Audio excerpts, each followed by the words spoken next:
We are Indi Girilas. We came from Yogyakarta, Indonesia, and in this exhibition, we are collaborating with Heri Dono. Heri Dono is a senior contemporary artist from Indonesia also. Unfortunately, Heri Dono-san cannot be here because right now he have to finish his artist residency program in Budapest, Hungary.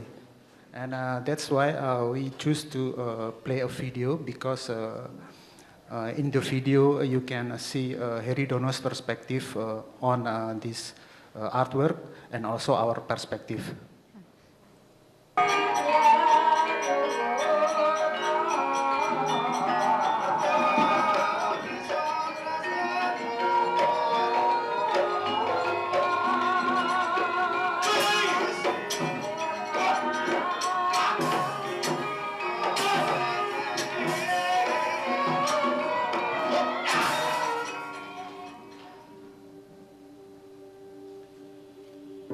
Wayang itu terutama dalam seni rupa itu saya melihat bahwa dia itu sudah hadir sebelum seni modern muncul gitu. Jadi wayang itu adalah satu bentuk modul dari seni kontemporer. Karena seni kontemporer itu bersifat ingin menyatukan berbagai disiplin ilmu seni gitu. Jadi kalau orang mau mencari formula seni kontemporer, sebetulnya itu sudah tersedia dalam seni tradisi. Ketika ada kesadaran tentang wayang, orang itu tidak perlu lagi melihat ke barat untuk mencari formula seni kontemporer. Ya, kita cuma menghargai seni kontemporer di barat, tapi kita punya formula sendiri yang itu harus kita junjung tinggi gitu ya. Sebenarnya ketika saya masuk kuliah di ISI ya, itu di ASRI dulu namanya, itu tahun 80. Kemudian tahun 84 itu saya mulai sebetulnya tertarik pada kartun gitu ya. Dan itu sebetulnya bukan satu materi yang dipakai untuk dalam dunia keilmuan dalam seni murni. Tapi saya melihat bahwa misalnya kartun-kartun dari Hanna-Barbera atau Walt Disney itu menarik untuk membuat satu komentar atau satu ekspresi tentang situasi-situasi yang juga ada hubungan dengan persoalan humaniora ya, misalnya tentang sosial, politik, ya, kebudayaan itu dalam bentuk parodinya gitu. Dan kemudian saya mencoba untuk pada waktu itu menyatukannya dengan konsep-konsep animisme gitu. Jadi konsep-konsep kartun itu masuk ke animasi, kemudian konsep-konsep keyakinan orang Jawa dan umumnya orang Indonesia itu ke animisme gitu. Tentang animisme itu dipercaya bahwa setiap benda memiliki roh gitu ya.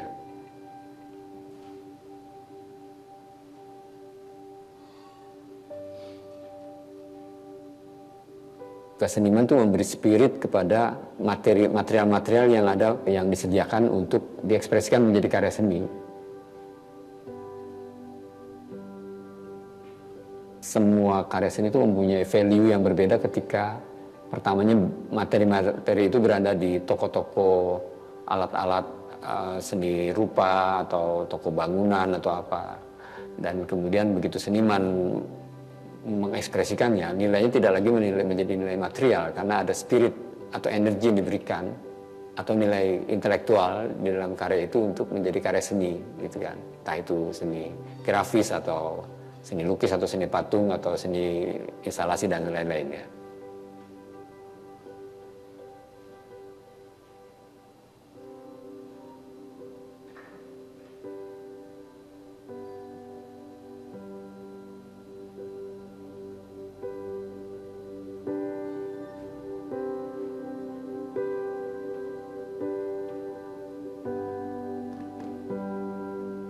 Kecenderungan kalau dari karya Indi Girilas ya hampir sama dengan Om Heri. Jadi kami menggunakan karakter wayang sebagai cara kita mengkomunikasikan sesuatu, bercerita tentang banyak hal dan isu-isunya juga seputar kehidupan sehari-hari, juga hal-hal yang bersifat universal. Namun kami membawa wayang di kehidupan kontemporer sekarang itu supaya ada relasi dengan kondisi masyarakat yang sekarang. Kita mengadopsi budaya pop dan juga tradisional dari wayang.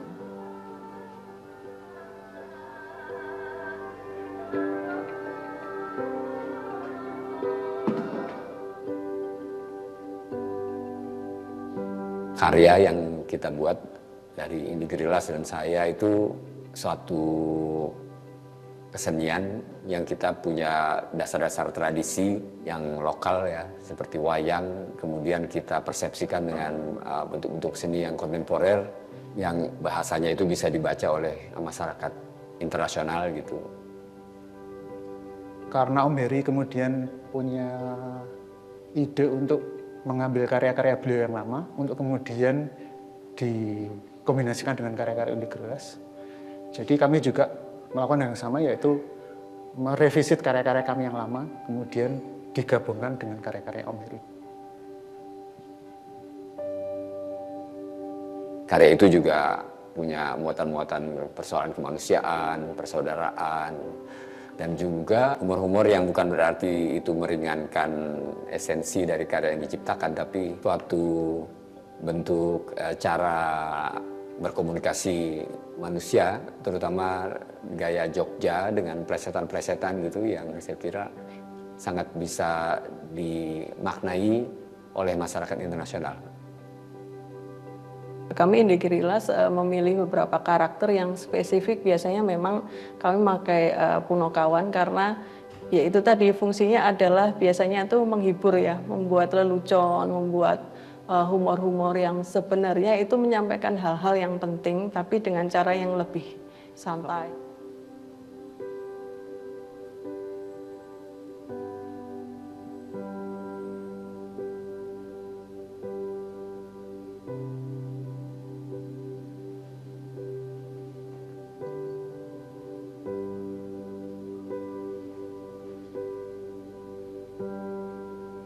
Nah, kalau teknis kreatifnya di karya ini kan ada dua bentuk ekspresi yang berbeda ya, dan metafora-metafora yang dihadirkan juga beragam ya.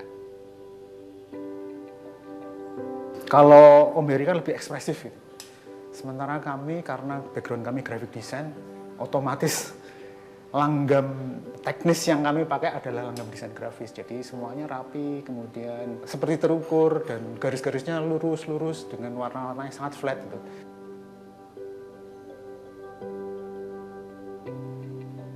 Saya melihat di karya-karya lukisan saya misalnya yang mungkin bisa dielaborasi dengan keragaman ini dan menjadi satu kesatuan baik dari teknis ya, misalnya warna, desain gitu, yang kalau disatukan walaupun saya karyanya ekspresif tapi bisa masuk karena karya wayang itu kan selalu di frame dengan garis yang tidak kelihatan gitu.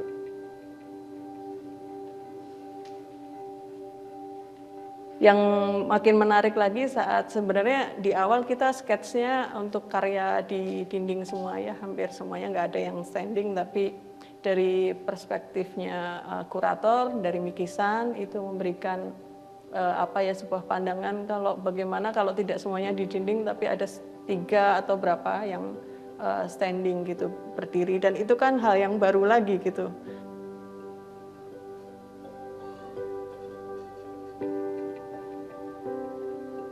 Itu ternyata tidak sebatas antara 2 seniman, tapi kurator juga saya rasa sangat punya peran dalam melihat lagi kami dari luar gitu. Tidak untuk mengintervensi, tapi justru mengangkat hal yang ini bisa lebih bagus kalau seperti ini, itu masih oke.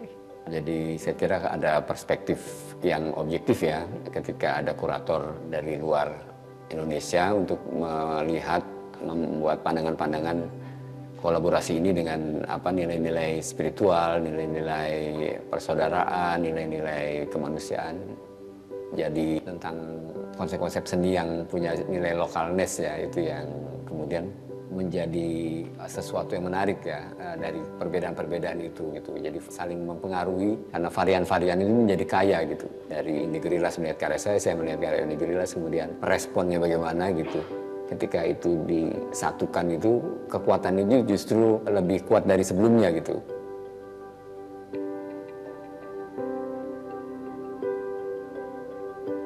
Adanya museum ini dan semangat-semangat yang dibangun oleh BNSC, aku rasa sangat pas menghadirkan seni di sebuah tempat ya sangat indah dengan konsep juga yang kurang lebih sama, itu jadi satu kesatuan menurut saya pribadi. Jadi selain karya dan itu masih ada sebuah ruangan yang tidak terasa ada kecengkahan, tapi justru itu seperti sebuah tempat yang memang pas gitu loh untuk mengamplifikasi semangat-semangat universal yang sesungguhnya kita punya kesamaan di seluruh dunia, itu esensinya sama gitu.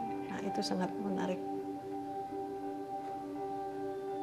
Dari segi keruangannya itu, spirit yang kita ekspresikan itu bisa masuk ke ruangan itu gitu, dan juga ke audiens yang saya kira di Pulau Nausima itu masyarakat internasional itu akan melihat karya-karya yang kita display, yang kita buat itu akan menjadi satu kesaksian gitu di abad ke-21 ini.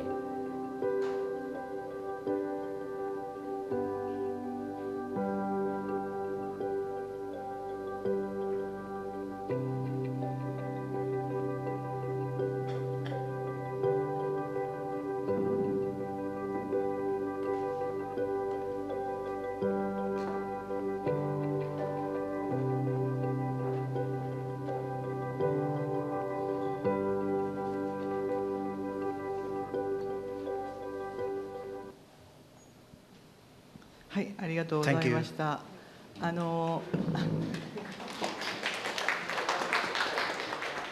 インディさんとヘリドノさんの今回の作品っていうのは初めての合作コラボレーションということなんですが、これどのようにしてもともと始まったものなんでしょうか。皆さんインドネシア語です。なのでですね、お二人のお友達のヘルマントさんが英語で訳してくださるそうなので、じゃあすいませんが。Jadi Heridono yang ngajak kita untuk berkolaborasi untuk sebuah event, karena beliau juga sudah merasa berapa kali sering ketemu kami di pameran yang sama dan merasa ada kecocokan. Lalu ya awalnya beliau langsung ngasih beberapa karya-karya lama untuk direspon gitu sih, semudah itu. So in the beginning, Heridono asked them in the Gorillas to have a collaborations. And before that, they often met in an exhibitions, and Heridono felt that they have a quite matching characteristics between their art and his art. And Heridono started collaborations by showing his old works, then asked them to respond to that works. And I think Heridono-san also choose us to have this collaboration because we share same interest to Javanese shadow puppets. ありがとうございます。一緒にですね、今回初めて、作品を作ってみて一番何が面白かったですか。Kami menemukan semakin banyak kesamaan tanpa kita istilahnya banyak cara ungkap yang sama ternyata tanpa kita sadar gitu. Tapi generasinya berbeda dan ini seperti estafet gitu. So they felt that between them and Heridono, they have the same way of expressing their thought. And though it came from different generations. あとこの作品なんですが、もともとですね、イスラムのモスクと教会の間をつなぐトンネルのために最初はちょっと構想されたというふうにお聞きしたんですけれど、それはなくなってしまったわけですね。ちょっとその辺のことを。Actually, it's true. This project is at first intended to become an artwork in a tunnel that connects a cathedral in Jakarta with the Grand Mosque in Jakarta. It's actually a close competition held by the government. And actually we lost the competition, and we know right from the start that we are going to lose the competition because we are using a lot of human images that is not working in the, if we can, it's not working if we put the artwork in the mosque, because Islam is not encourage the use of human image. But back then we are, after we know that we don't win the competition, three of us, we are jokingly said that someday we are going to present this artwork in Japan. And I think the universe is listening to our jokes, and this happens. I still cannot believe this is kind of like a magic for us. なぜ日本だったんですか？ I don't know. We just it's just coming out from our mouth. It's Japan. We're going to show this in Japan. 大変光栄なことでありがとうございます。We are honored to. それでは今日はインディゲリラのお二人、そしてヘルマントさんありがとうございました。